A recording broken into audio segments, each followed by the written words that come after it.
नमस्कार। आज हम बात करेंगे गीता के द्वितीय अध्याय के श्लोक क्रमांक 42, 43 एवं 44 के बारे में। यामिमां पुष्पितां वाचं प्रवदन्ते विपश्चितः वेदवादरताः पार्थ नान्यदस्तीति वादिनः कामात्मनः स्वर्गपरा जन्म कर्म फलप्रदां क्रिया विशेष बहुलां भोगैश्वर्य गतिम प्रति।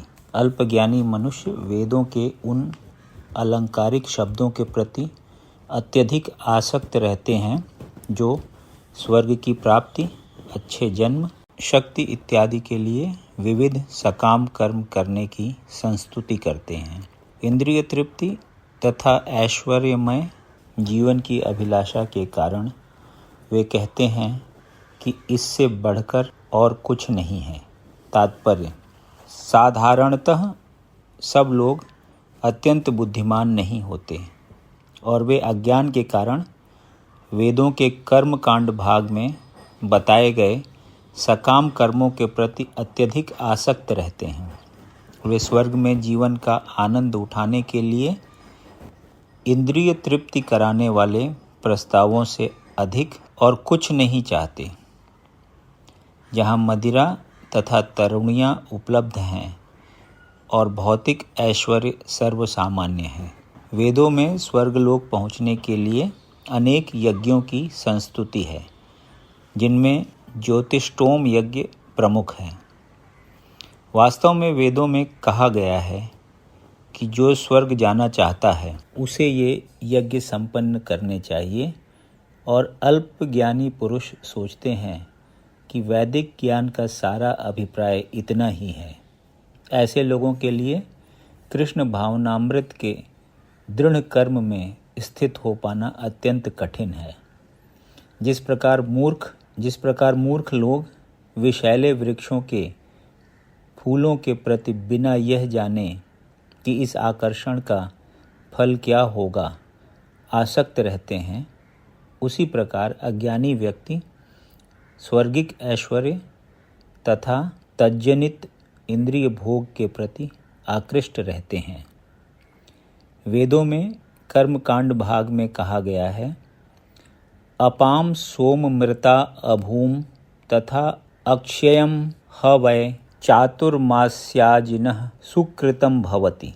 दूसरे शब्दों में, जो लोग चातुर्मास तप करते हैं वे अमर तथा सदा सुखी रहने के लिए सोमरस पीने के अधिकारी हो जाते हैं। यहाँ तक कि इस पृथ्वी में भी कुछ लोग सोमरस के लिए अत्यंत इच्छुक रहते हैं, जिससे वे बलवान बने और इंद्रिय तृप्ति का सुख पाने में समर्थ हों। ऐसे लोगों को भव बंधन से मुक्ति में कोई श्रद्धा नहीं होती और वे वैदिक यज्ञों की तड़क भड़क में विशेष आसक्त रहते हैं। वे सामान्यतया विषयी होते हैं और जीवन में स्वर्गिक आनंद के अतिरिक्त और कुछ नहीं चाहते। कहा जाता है कि स्वर्ग में नंदन कानन नामक अनेक उद्यान हैं, जिनमें दैवी सुंदरी स्त्रियों का संग तथा प्रचुर मात्रा में सोम रस उपलब्ध रहता है। ऐसा शारीरिक सुख निस्संदेह विषयी है।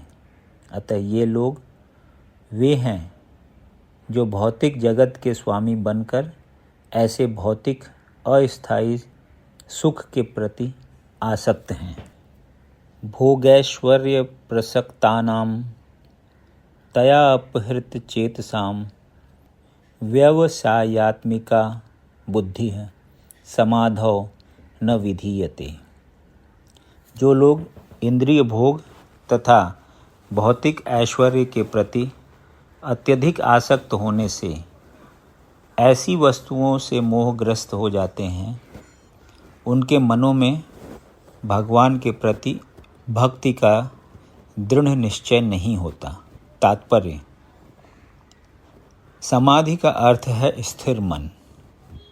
वैदिक शब्दकोश निरुक्ति के अनुसार सम्यग् आधीयते अस्मिन्नात्म तत्व याथात्मयम्।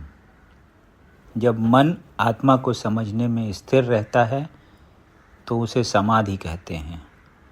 जो लोग इंद्रिय भोग में रुचि रखते हैं अथवा जो ऐसी क्षणिक वस्तुओं से मोहग्रस्त हैं, उनके लिए समाधि कभी भी संभव नहीं है। माया के चक्कर में पड़कर वे न्यूनाधिक पतन को प्राप्त होते हैं।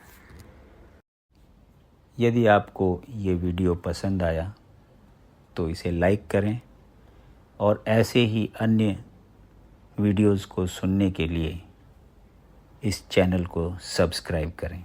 धन्यवाद।